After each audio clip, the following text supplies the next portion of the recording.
NBA Finals are historically awful. Game 1 of the Finals was down 45% over last year. For the first time ever, the NFL truly bogarted the NBA on Christmas Day. I declare bankruptcy!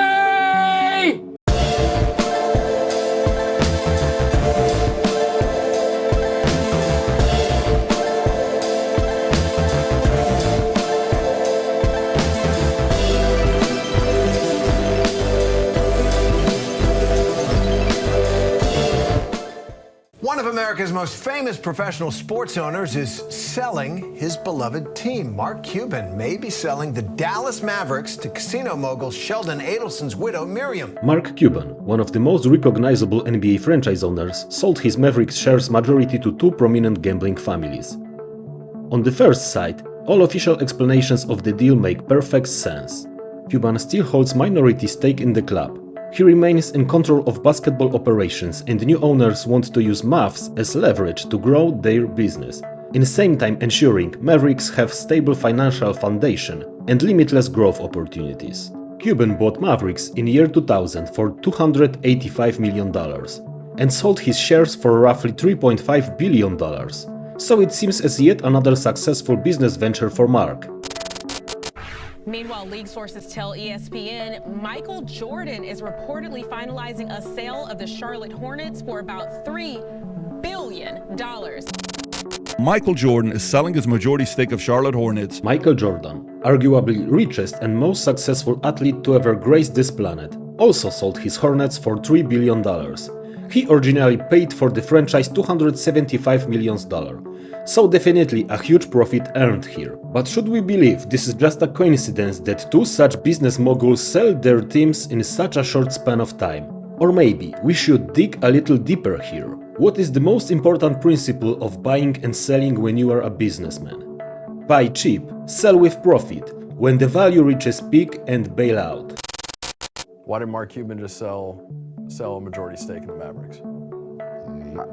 He knows, he knows something. I'm with you with that one. He is very shrewd as a business person, is known for selling things at their peak. Let's have a look at some viewership numbers from past 23 years, post-Jordan era, in which NBA was at its peak. We have peak around 2010, and then the trend is a slow but overall steady decline. Why is it important in our discussion? The viewership ratings tell you how many fans sit in front of their TVs to watch the game. That means also how many fans will watch commercials. Business. The larger the size of your viewer base, the larger money you can demand for TV rights. And those TV rights money are extremely important driver behind how much money goes to NBA teams and their value. Now let's have a look on current and past TV right deals. As you can see, the deal signed in 2016 was humongous, huge.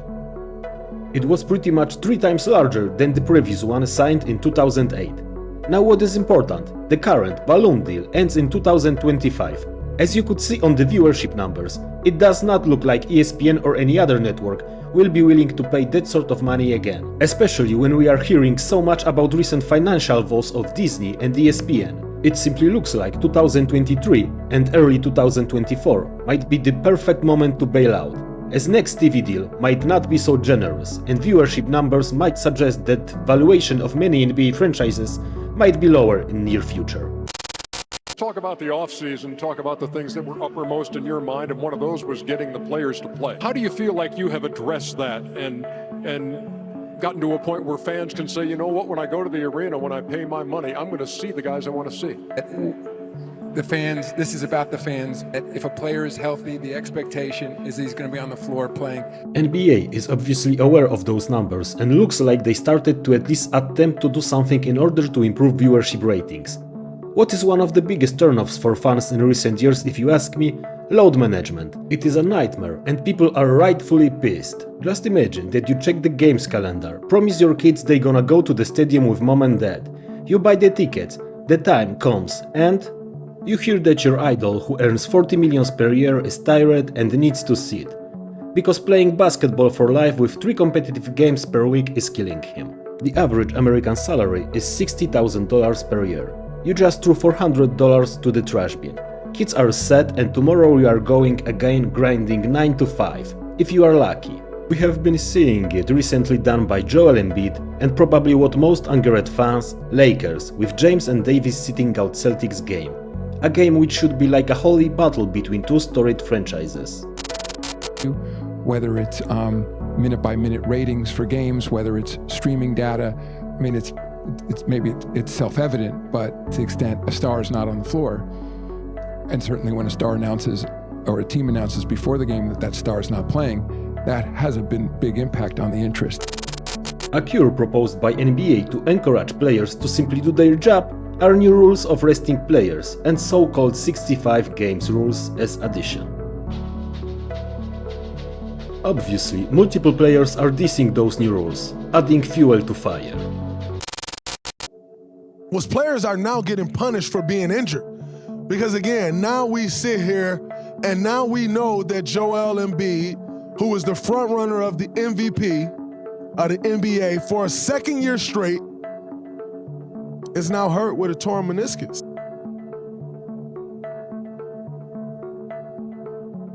Will the new set of rules help to improve NBA fanbase and ratings? Will it impact new TV rights deal? We shall see in a very near future. Meanwhile guys, stay tuned. If you would like more content like this, please hit like and subscribe.